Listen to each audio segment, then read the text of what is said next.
고린도후서 6장 16절부터 7장 1절 말씀까지입니다. 하나님의 성전과 우상이 어찌 일치가 되리요? 우리는 살아계신 하나님의 성전이라.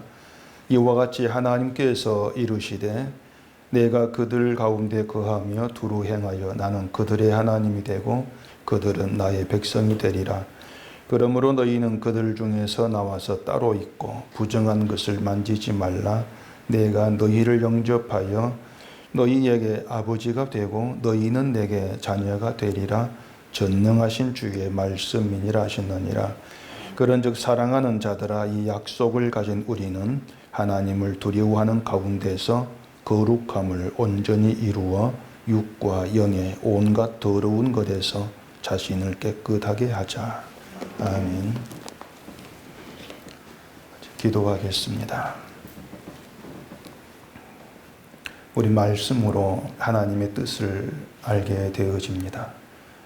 우리가 생각해내는 하나님의 뜻은 모두가 다 가짜이고 오직 말씀을 통해 드러나는 그것만이 참된 뜻인 것을 알게 하시고 오늘 이 시간 이 말씀을 통해서 우리에게 주신 하나님의 그 크신 뜻이 무엇인가를 깊이 깨닫게 해주시옵소서. 예수님 이름으로 기도합니다. 아멘. 오늘 읽은 본문의 7장 1절에서 이제 사도 바울이 육과 영의 온갖 더러운 것에서 자신을 깨끗하게 하자 이렇게 얘기를 하고 있습니다. 그리고 그 앞에는 이제 거룩함을 온전히 이루어 이런 얘기를 하고 있죠. 이 내용을 보면은 이제 우리가 더러운 것에서 나를 깨끗하게 하는 것은 거룩함을 온전히 이루는 것을 의미한다.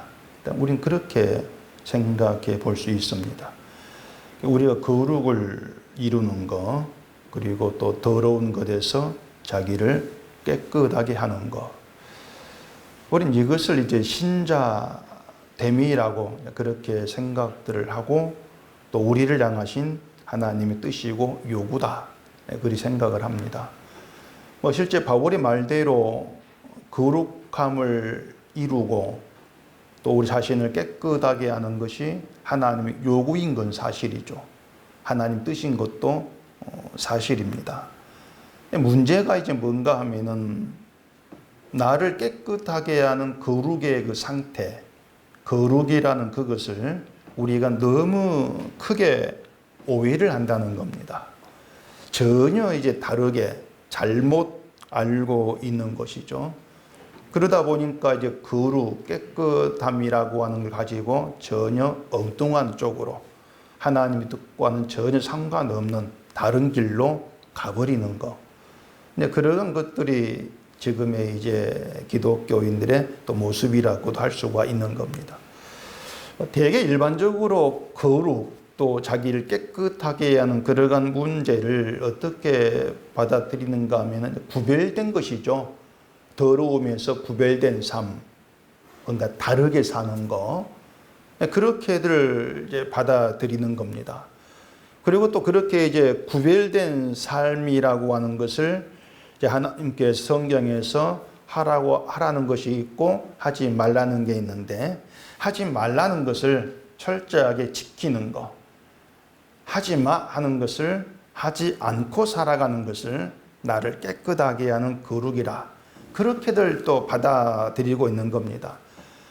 근데 거룩이나 깨끗함을 이제 그렇게 이해를 하고 받아들이기 때문에 결국은 자기를 깨끗하게 하라는 이 문제가 도덕으로 흘러가요. 도덕과 윤리로 흘러가 버리죠. 그리고 거룩이란 문제가 그렇게 도덕적인 모습으로 흘러감으로 해서 이 성경에 대한 이해가 완전히 망가져버리는 결과를 또 초래하게 된단 말입니다. 가령 베드로전서 1장 14절에 이런 내용이 있습니다. 들어보시면 됩니다. 너희가 순종하는 자식처럼 전에 알지 못할 때에 따르던 너희 사육을 본받지 말고 오직 너희를 부르신 거룩한 이처럼 너희도 모든 행실에 거룩한 자가 되라. 기록되었으되 내가 거룩하니 너희도 거룩할지어다 하셨느니라. 이렇게 이제 베드로서에서 거룩이란 얘기를 하고 있단 말이에요. 너희의 모든 행실에 거룩한 자가 되라. 내가 거룩하니 하나님이 거룩한 분이니까 너희도 거룩해야 된다. 네, 우리는 그런 의미로 받지 않습니까?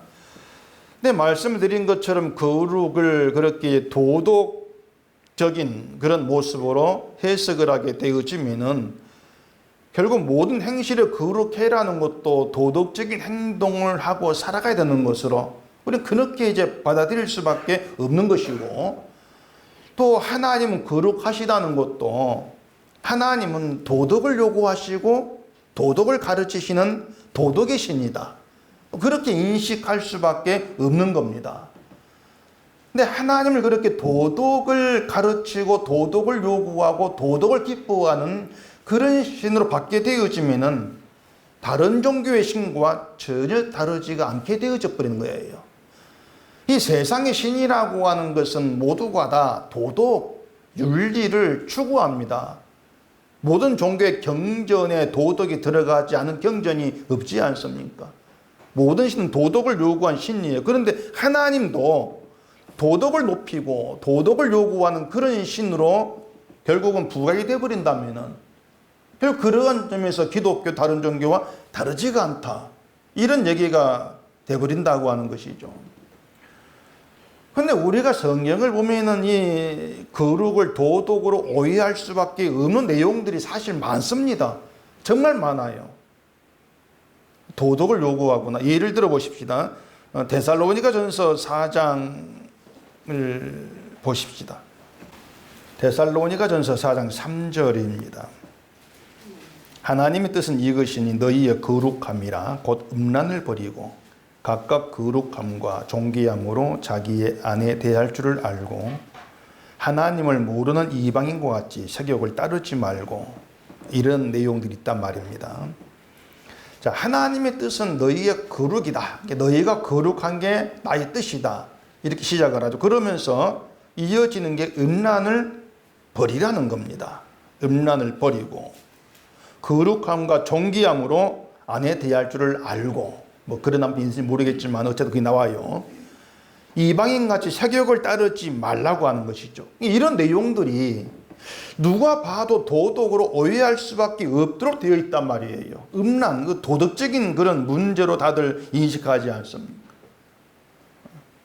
그렇기 때문에 우리가 성경을 그냥 설렁설렁 읽고 지나가니까 덮으니까 뭐 별 문제가 없는 것이지, 이게 어떤 내용이 좀 깊이 생각이 되어지면은 자꾸 뭔가 장벽에 부딪힙니다. 이 말씀을 또 이렇게 나오지, 왜 이렇게 얘기하지, 자꾸 부딪히는 느낌을 받을 수밖에 없는 거예요. 근데 분명한 게 뭐냐면은 성경은 우리에게 도덕을 가르치지 아니한다는 겁니다. 분명한 사실입니다. 도덕을 가르치지를 않는다. 도덕을 가르치는 것이 아닌데 그 성경을 받는 우리에게 자꾸 도덕을 가르친 느낌으로 다가오고 있는 거예요. 이것도 도덕 같고 저것도 도덕 같고. 근데 그럴 수밖에 없는 이유가 있습니다. 그 이유가 뭐냐면은 우리에겐 이미 이러이러한 게 도덕이라고 하는 틀이 있는 거예요. 성경 음란이란 얘기를 도덕에 집어넣어가지고 얘기하지를 않습니다. 음란이라고 하는 게 도덕 문제를 얘기하지 않아요. 근데 우리에게는 도덕 그러면은 바람 피지 않는 거, 뭐 음란하지 않는 거, 이렇게 굳어져 있는 것이죠. 미리 뭔가 학습되어 있는 거예요. 나에게 학습되어 있는 그 내용을 가지고 성경 보니까 그게 도덕으로 다가올 수밖에 없는 거죠. 그러니까 성경은 음란 얘기에도 도덕의 의미를 얘기하지 않는데 그건 도덕으로 받고 있단 말입니다. 그게 문제가 될 수밖에 없는 거예요. 도덕과 윤리, 이건 선한 것이고 이게 거룩한 것이고 이게 깨끗한 것이고 그런 의미로 깊이 박혀 있는 것이죠. 도덕은 정결한 것이야. 그래서 우리가 성경을 볼 때에 늘 좀 조심해야 될 것이 뭔가 하면은 우리가 알고 있는 거, 미리 학습되어 있는 거, 우리가 알고 있는 것에 성경을 맞추어 이해하려고 하면 안 된다는 겁니다. 제가 전에 믿음에 대해 얘기하면서 단어를 하나하나 가지고 얘기해 드린 것도 이 성경이 얘기하고 있는 단어들이 우리가 지금 알고 있는 내용과 얼마나 다르냐고 하는 것을 그걸 이제 알려드리려고 그런 설교들을 했던 거예요. 성의 단어 하나하나가 우리의 어떤 이해, 우리의 지식과 안 맞다는 겁니다. 성경의 세계 안에 그 이해되는 내용이 따로 있는 거예요. 이 점을 우리가 조심하지 않으면은 지금까지 말씀드린 것처럼 자신을 깨끗하게 하자, 이러한 이제 문제들까지 도덕으로 우리가 받아들이게 되어지면서 내가 날 깨끗하게 어떻게 해야 되지? 그런 방향으로 갈 수밖에 없는 것이고, 그러면서 이게 잘못된 것이라는 것을 전혀 눈치채지 못하는 그런 결과만 있게 되어진다는 것입니다.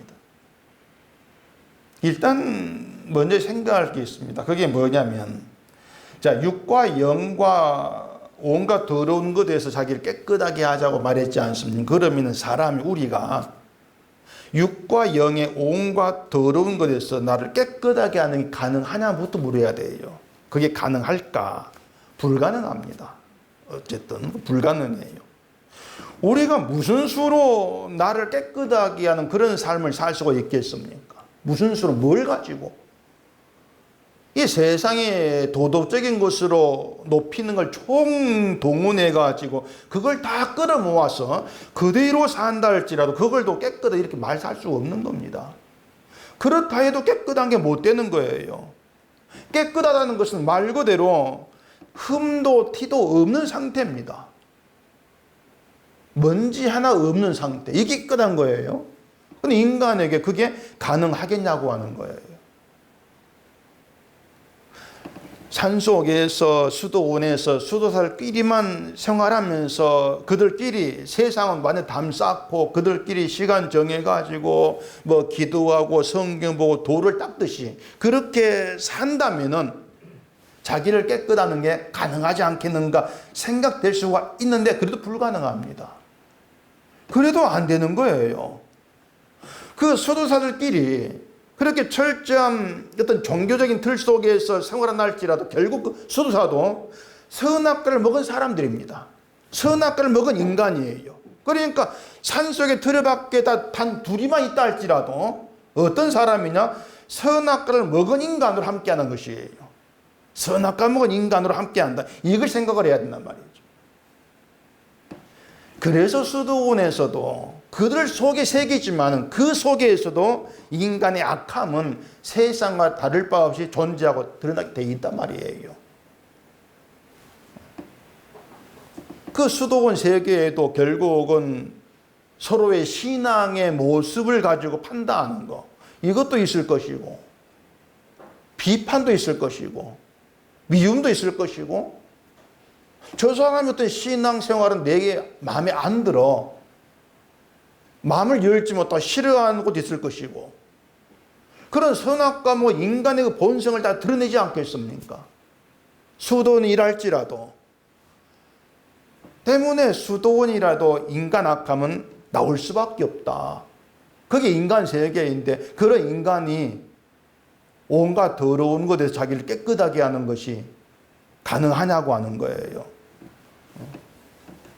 가능치가 않죠. 그래서 말씀을 드린 것처럼 사람이 자기를 깨끗하게 하는 것이 불가능한 것이라면은 이 성경은 우리가 인간 중심으로 보면 안 되는 겁니다. 성경을 인간 중심으로 본다는 것은 인간이 하나님께서 하신 말씀을 이루어야 한다, 지켜야 한다, 그런 시각으로 보는 게 인간 중심이에요. 자기를 깨끗하게 하겠으니까 나를 깨끗하게 해서 내가 뭘 할까? 그게 인간 중심으로 보는 거예요. 그렇게 성경을 보는 것이 하나님의 은혜를 해방하는 것이 된단 말입니다. 은혜를 해방한다. 성경이라고 하는 게 뭐냐면요, 온통 하나님께서 일으키시는 은혜의 사건밖에 없습니다. 그렇게 보시면 돼요. 구약이든 신약이든 모든 사건들이 하나님께서 일으키시는 은혜의 사건들이다. 모든 것들이. 그래서 우리는 성경을 하나님의 은혜 중심으로 봐야 한단 말입니다. 인간 중심이 아니라 은혜 중심으로 성경을 보는 것, 이게 중요한 거예요.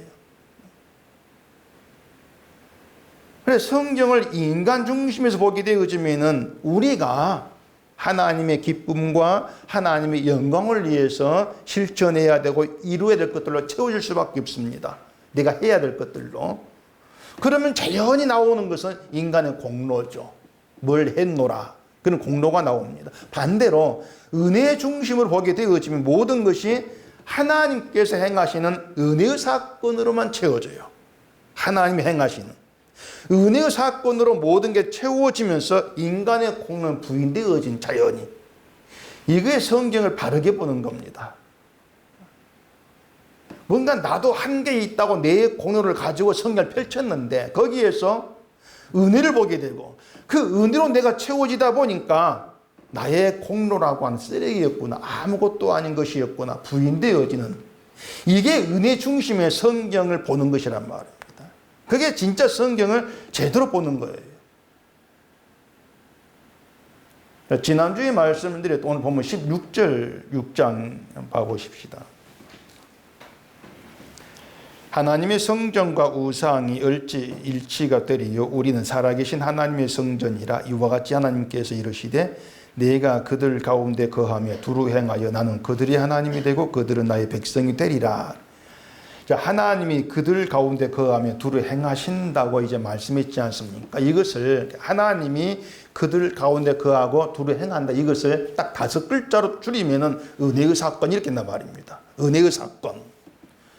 하나님이 행하시는 모든 게 우리에게 은혜로 다가오는 거예요. 은혜로 다가와서 하나님이 일으키신 은혜로 채워진 걸 두고 하나님의 성례라 그런 것이나 하나님의 은혜로 채워진 상태, 이게 하나님의 성전이라고 하는 거예요. 근데 대개 보면은 이제 우리의 속이 은혜로 채워진다는 것이나 또 하나님의 성전이라고 한 말을 자꾸 우리가 느끼고 실감하는 것으로 확인하려고 하는 그런 경향들이 많이 있습니다. 무슨 말이냐면은 내 속이 은혜로 채워졌다 이렇게 말하니까, 그러면 은혜로 채워졌으니까 내 안에 염려 사라지고 근심 사라지고 어떤 평안한 마음이 되어가지고 기쁨이 있는 그런 마음 상태, 이게 은혜로 채워진 것이 아니겠는 이 생각이 있단 말입니다. 내 마음에 염려 걱정으로 가득하고 내 속에 평안치도 않는데 그런 내 마음 상태를 가지고서 은혜로 가득하다 이렇게 말할 수가 있느냐? 거기가 흔들어지는 거예요. 아니라는 생각이 들 수밖에 없습니다. 그러니까 내 마음 상태로 나를 자꾸 확인하려고 하는 것이죠. 은혜를, 하나님의 은혜를 은혜로 채워졌다고 하는 그것을 내 마음으로, 느낌으로 확인하겠다는 것인데, 그렇게 되어지면 은혜가 들쑥날쑥하게 되어집니다.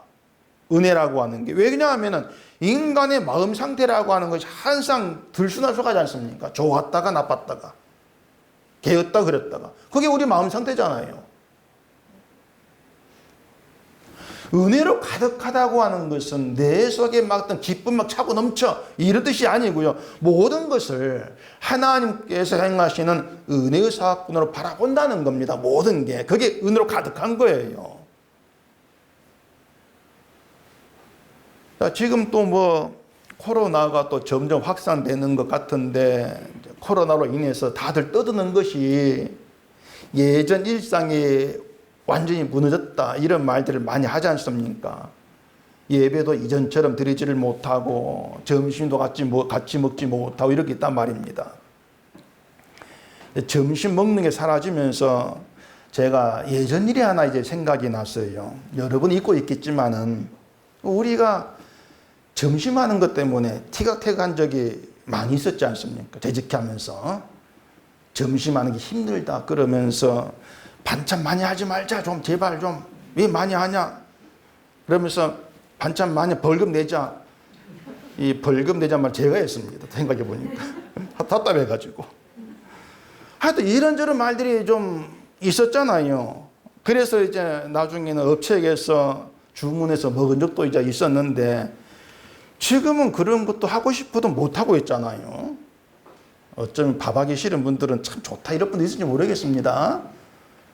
근데 이제 이것도 하나님께서 행하시는 사건이라는 점을 생각해 보면은, 자, 코로나 전에 우리가 모여서 예비하고 별 생각 없이 점심 먹고 했던 것들이 그냥 우리가 이뻐서 하나님이 주어진 것이 아니고 그것들 하나하나에까지도 하나님의 크신 은혜가 밖에 있었다고 하는 것, 그것쯤은 알 게 아니냐고 하는 것입니다. 막연하게 옛날이 그리워 이것이 아니고 그 옛날 모든 것들이 별것 아니었던 것들까지도, 그냥 밥 먹으면 서로 얘기했던 것들까지도 하나님의 은혜의 사건들이었던데 우린 그것들을 완전히 무시하고 살았다. 그게 우리의 무지함이었고 악함이었다는 것을 깨닫게 되어진, 이게 은혜의 사건이라고 한단 말입니다. 우리 힘으로 예배 드렸고 우리 힘으로 점심 먹을 수 있던 것이 아니었고 은혜였다.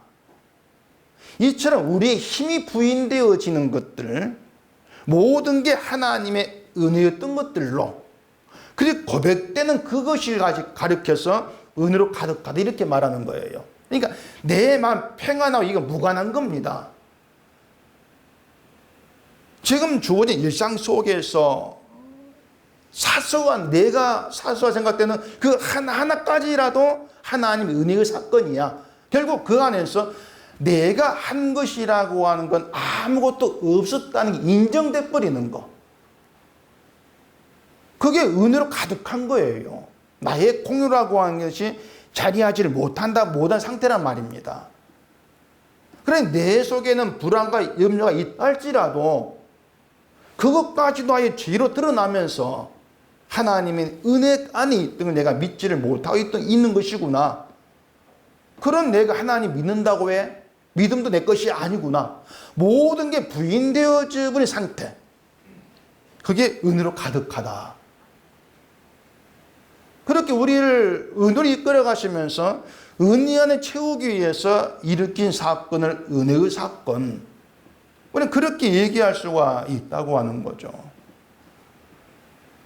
그래서 하나님이 두루 행하신다고 하는 것은 우리의 육신에 덕이 되고 뭐 좋은 일이 있게 하기 위해서 행하시는 것이 아니고 우리 안에 은혜를 남기시기 위해서 행하시는 것들이다. 그렇게 받아들여야 되는 거예요.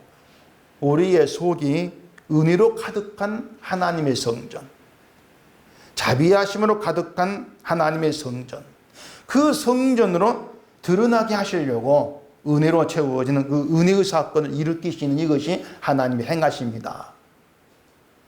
그렇게들 보시면 되는 겁니다. 그런 점에서 우리를 불편하게도 하고 힘들게 하고 귀찮게 하고 불안하게 하는 그런 코로나도 하나님이 두루 행하여 일으키시는 은혜의 사건인 것이죠.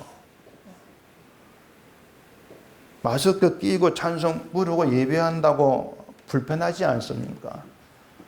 더운 여름에 마스크 끼고 밖에 다니기 힘들 수밖에 없죠. 힘들 때 그냥 힘들다, 더워 못 살겠다, 코로나 빨리 없으면 좋겠다 이렇게 하는 것이 아니고 그 숨 쉬는 것이 아무것도 아니고 그냥 내가 쉬는 것으로 막 그렇게 알고 살았는데 하나님의 크신 은혜 때문에 숨 쉬고 살아왔다는 걸 생각해 보자는 말이에요. 그 생각 가운데에서 숨 쉬는 감사합니다 이걸로 끝나는 것이 아니고 그 예전에 숨 쉬는 것 자체를 은혜로 무시했던 나, 그게 은혜였는데 자꾸 다른 것을 원하고 가지려고 했던 이런 모든 것들이 나의 악함이었다는 그 나의 죄로 들어가 보시란 말입니다. 죄로, 악함의 문제로. 그랬을 때 그렇게 악한 내가 지금 마스크를 끼고 찬송을 부른다 할지라도 찬송을 부른 가운데 있다는 것이 나의 공로, 내 믿음으로 버티고 나온 것이 아니고 하나님의 인자하심과 자비하심이 나를 붙든 결과 지금 이 순간이라 우리는 그렇게 고백될 수밖에 없는 거예요. 그러면서 거기에는 나의 수고나 나의 노력에 나의 믿음, 나의 공로가 다 사라지는 것이죠. 사라지고 하나님의 은혜만 덩그레 남는 거죠. 그게 하나님의 성전이란 말입니다. 그걸 가리켰어. 은혜에 대해 눈이 열리고 보니까 결국 모든 게 하나님의 크신 은혜에 붙들려 살아온 인생이었음을 아는 것이죠. 그게 신자죠. 우리가 신자라면은 하루하루 일상에서 그런 생각은 할 수 있어야 한단 말입니다. 그들을 가리켜서 하나님 백성이라고 하는 것이죠. 16절에서 뭐 얘기하는 대로 나는 그들이 하나님이 되고 그들은 나의 백성이 되리라. 여기서 말한 그들이 누구냐면은 뭐 기도 열심히 하고 성경 많이 보고 도덕적으로 선한 그런 그들을 말한 것이 아니고 하나님의 은혜로 가득한 그들을. 하나님은 그들이 하나님이다. 그렇게 선언되고 있는 거예요. 다시 말씀드리지만은 은혜로 가득하다. 그 뜻은 우리의 공로나 의나 선함이 모두 부인되어지는 것을 의미하는 것이라는 것으로 생각하시면 됩니다. 이처럼 인간의 공로와 의로움이 부인되면서 하나님의 은혜만 높이게 되어지는 것. 이걸 가리켜서 육과 영의 온갖 더러운 것에서 자기를 깨끗하게 하는 것. 이렇게 해석된단 말입니다. 나의 공로가 없는 게 깨끗한 거예요. 더럽다는 것은 하나님의 은혜의 사건에 내 공로나 내 수고를 집어넣는 거란 말입니다. 내가 이렇게 믿어서 내가 이렇게 말씀을 잘 지켜서 즉 이걸 누리고 있으면 이게 더러운 거예요. 그런 더러움에서 자기를 깨끗게 하자. 길은 하나죠. 그런 나의 수고 공로가 모두 부인되어지는 그러면서 하나님의 은혜와 인자하심만 남아있는 그걸 가리켜서 얘기하는 것이다. 결국 사도 바울이 자기를 깨끗게 하자 이렇게 얘기하고 있는 것은 하나님의 은혜만 봐. 그 뜻이에요. 은혜만 봐. 그거예요. 뭘 하라는 것이 아니고. 도덕이 될 수가 없는 것이죠.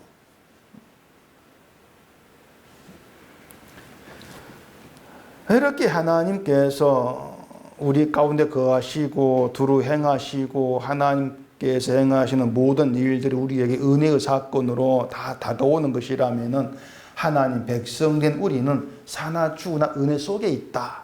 이 결론입니다. 살아도 죽어도 은혜 속에 있다. 은혜 안에 있기 때문에 은혜 달라고 할 이유가 없는 거죠. 은혜 안에 있는데.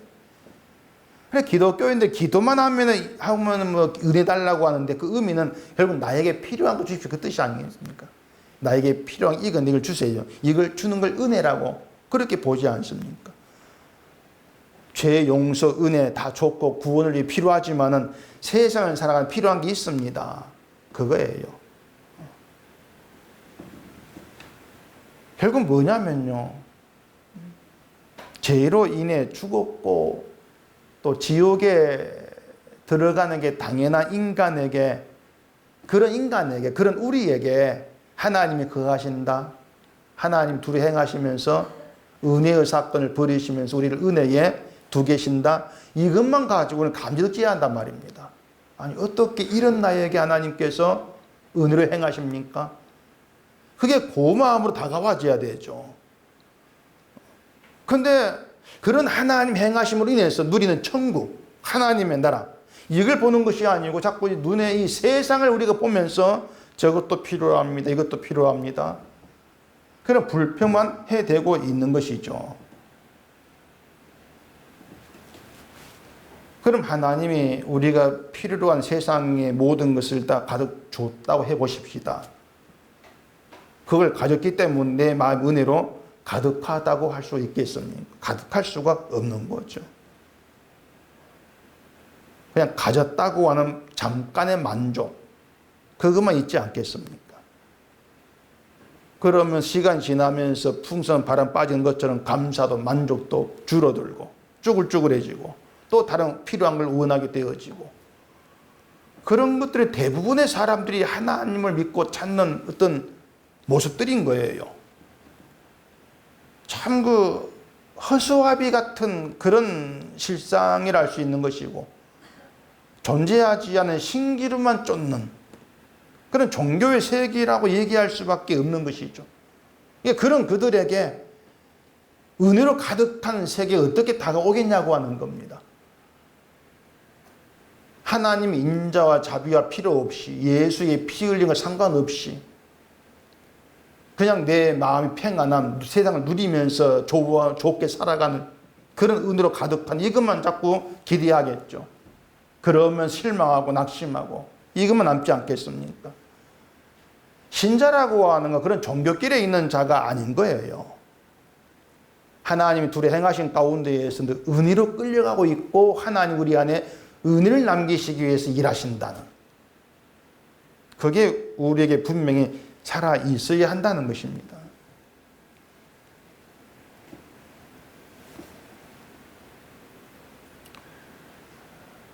신자가 하나님께 나아간다고 했을 때 하나님께 내놓을 수 있는 것은 하나님께 받은 은혜가 전부예요. 그 은혜를 내올 수 있어야 돼요. 그건 결국 예수의 피의 은혜일 수밖에 없는 것이죠. 그래서 하나님이 우리에게 남긴 은혜가 무엇인가를 알게 되어지면은 내가 원앙을 손에 쥐고 산다 할지라도 십자가 은혜를 모르면 다 의미 없는 것, 우리 그렇게 보게 되어지는 것입니다. 때문에 하나님께 은혜를 내어놓는다는 것은 의미 없고 헛된 것들을 많이 받고 누리는 것 때문에 좋아하면서 은혜 감사합니다, 이런 것 전혀 다른 문제가 되는 거예요. 하나님의 은혜는 우리를 만족시키는 게 없습니다. 하나님의 은혜로 만족할 자가 없다는 거예요. 왜냐하면 인간의 어떤 그 마음이라고 하는 건 자기를 위한 욕망으로 가득 차 있는데 그런 마음을 만족시키는 은혜라고 하는 거 없습니다. 이걸 여러분 잘 아셔야 돼요. 되게 하나님의 은혜 그러면 나에게 만족이 되고 기쁨이 되는 거 생각하는데 우리는 하나님 일으키시는 은혜의 사건조차도 만족할 줄 모릅니다. 은혜 사건에서도 하나님이 일으키시는 두루 행하시는 일들이 은혜로 맺어진다 할지라도 그 하나님 사건이 나에게 은혜로 맺어지기까지 과정이 우리의 기쁨이 되는 게 아니에요. 편함이 아니에요. 오히려 힘들고 괴로움이 되는 경우가 수북하지 않습니까? 코로나로 인해서 하나님의 은혜를 알게 된다 할지라도 우리에게 은혜로 남겨지기까지 그 과정은 힘들 괴로운 거예요. 그래서 은혜는 몰라대니까 편히 살았으면 좋겠다 이런 생각이 되는 것이죠. 그게 은혜의 가치를 모르는 자의 생각이고 믿지 않는 자의 생각이다, 이렇게 바울이 얘기하고 있는 겁니다. 이런 생각에서 구별되어 있는 것, 그게 신자라는 것을 바울이 14절에서 얘기하고 있어요. 그 14절을 보십시다. 너희는 믿지 않는 자와 먼 일을 함께 맺지 말라. 의와 불법이 어찌 함께하며 빛과 어둠이 어찌 사귀며 그리스도와 벨리알이 어찌 조화되며 믿는 자와 믿지 않는 자가 어찌 상관하며. 믿지 않는 자, 불법, 어둠, 벨리알, 이들의 공통점은 모두가 다 자기의 가능성을 가지고 살아간다는 것이에요.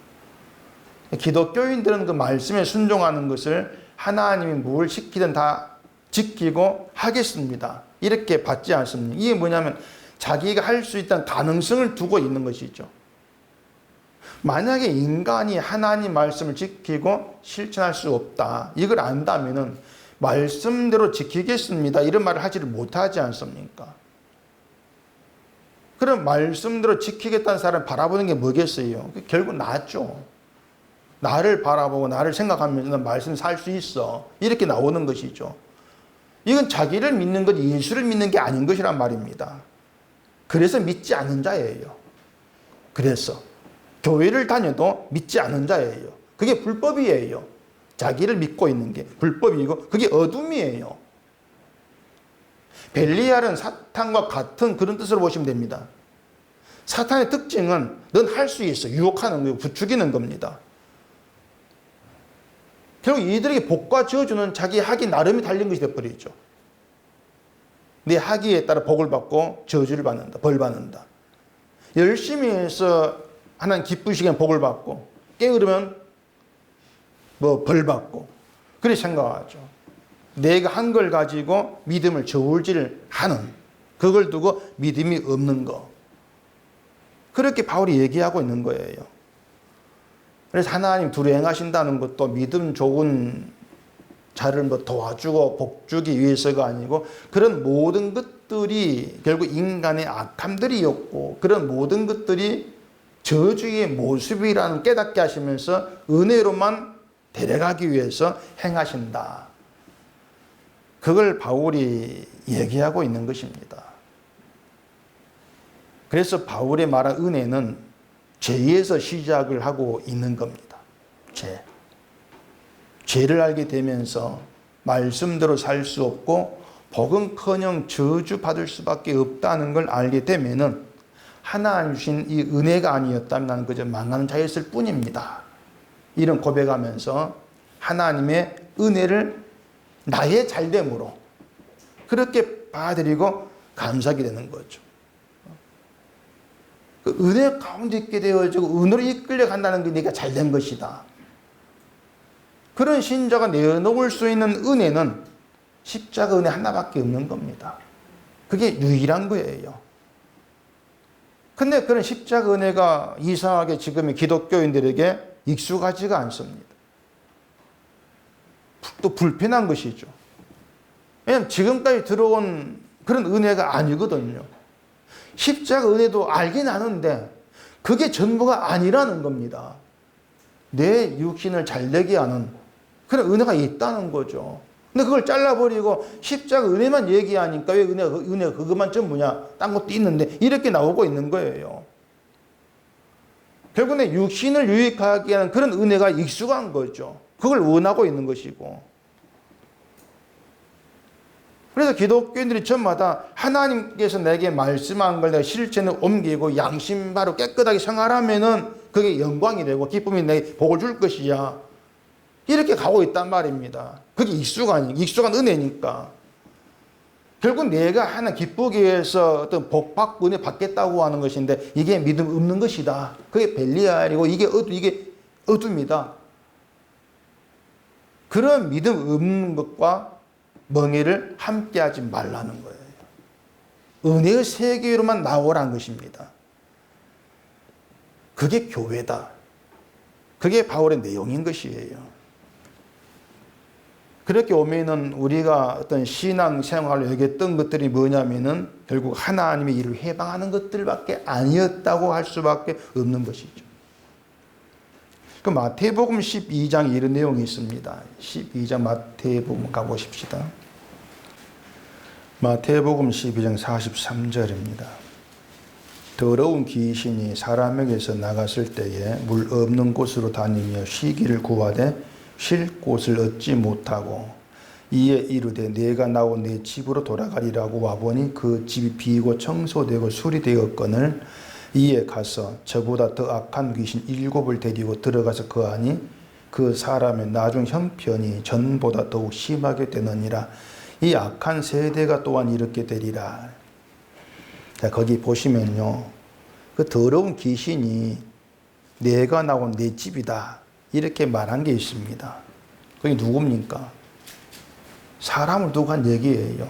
우리를 두고 내 집이네, 내가 나온 내 집이네 이렇게 얘기한단 말입니다. 그리고 그 집이 비고 청소되고 수리되었구나 그러면서 좋다고 더 악한 7 귀신 데리고 가서 거한다는 겁니다. 이게 사람 형편이에요. 우리의 형편이란 말입니다. 문제가 뭐냐면은 자, 우리에게 귀신이 들락날락합니다. 내비지락 하면서 들락날락거려요. 이걸 막을 수가 없다는 겁니다. 못 막아요. 더러운 귀신이 여러분에게 들어갔다 나왔다 한다 생각해 보세요. 그걸 무슨 수로 막으랍니까? 막을 수가 있겠습니까? 목에 커다란 십자가 목걸이 하면 귀신 무슨 도망칠 것 같습니까? 목걸이하고 있으면 죄송하지만은 그 목걸이 한다 해가지고 귀신 도망치는 게 없어요. 그런 십자가 없거든요. 그런 귀신도 없단 말입니다. 귀신은 목에 걸고 있는 십자가 안 무서워합니다. 전혀 무섭지 않습니다. 사람이 새벽마다 기도하고 성경 보고 착하게 살려고 발버둥 치면서 죄를 멀리하려고 한다고 하십시다. 그럼 그런 사람 귀신 마음대로 못 들어가겠습니까? 잘 들어가요. 내 집이니까. 들락날락거린단 말입니다. 귀신이 내가 나온 내 집이라고 말하는 걸 한번 생각해 보란 말입니다. 귀신에게는 우리가 자기 집이니까 누구 허락받지도 않고 마음대로 들어왔다 나갔다 합니다. 우리 허락받는 게 아니 자기 집이니까. 그렇다면 사람은 뭡니까? 사람은 귀신의 집이죠. 제가 귀신의 집이고 여러분이 귀신의 집이에요.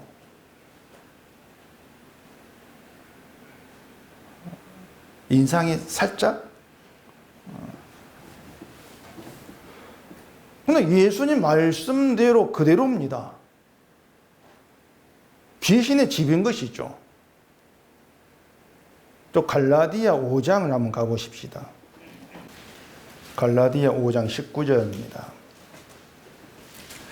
육체의 일은 분명하니 곧 음행과 더러운 것과 호색과 우상숭배와 주술과 원수 맺는 것과 분쟁과 시기와 분냄과 당 짓는 것과 분열함과 이단과 투기와 술취함과 방탕함과 또 그와 같은 것들이라. 전에 너희에게 경계한 것 같이 경계하노니 이런 일을 하는 자들은 하나님의 나라를 유업으로 받지 못할 것이요. 그렇게 얘기하죠.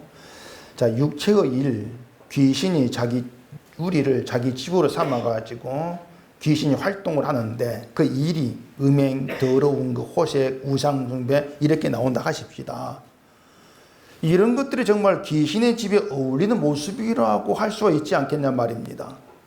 이것이 귀신이 자기 집으로 삼고 있는 우리의 모습인데 우리에게 시기가 있고 미움이 있고 당짓고 다 귀신이 한 일이라 했을 때에 그 일이라면은 정말 귀신 집이라고 한 우리는 부인할 수가 없단 말이에요. 그게 우리 모습인데 그런 우리가 뭐 좀 선하게 살고 뭐 좀 양심 바르게 산다는 것만 생각을 하면서 내 속에 무슨 천사가 살고 있는 집인 것 착각을 한단 말입니다. 난 양심 바르니까, 난 깨끗하니까. 그러면 자기에서 귀신이 있다는 걸 전혀 알지를 못하는, 내가 귀신의 집이랑 모른단 말이에요.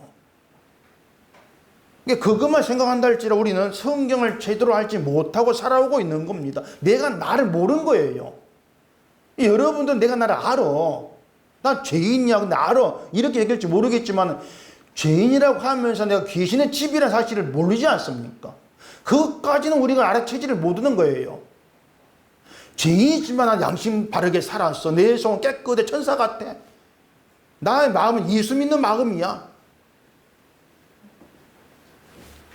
나에게 속고 있는 거죠. 귀신에 속고 있는 것이죠. 내가 나를 모르면서 그냥 막연하게 이럴 거야 신앙은.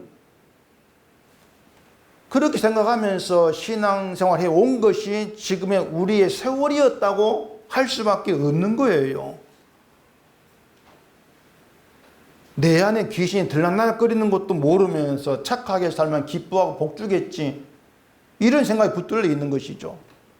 예수님이 그 귀신, 우리 속 귀신이 왔다 들어갔다 얘기하시는 것은 하나님이 우리를 귀신의 집으로 보신다는 겁니다. 하나님께서 우리의 속의 상태를. 근데 우리는 정작 그런 마음 상태를 가지고서 하나님 기쁘게 하겠습니다. 영광 돌리겠습니다. 이렇게 하고 있어 얼마나 기가 차겠습니까? 하나님이 지 꼬라지도 모르면서. 근데 그런 우리에게 하나님께서 두루 행하신다는 거예요.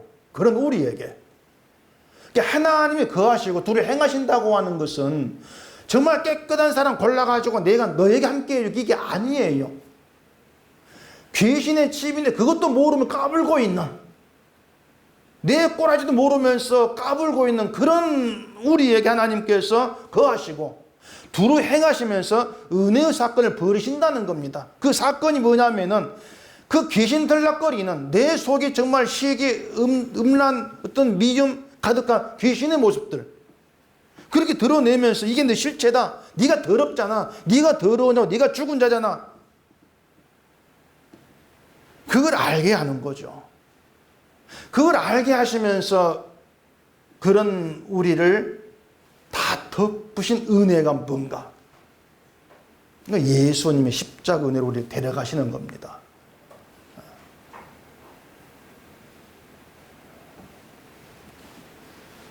이 사람들은 일반적으로 말이죠, 더러운 자다, 죽은 자다 이런 말 듣기를 싫어합니다.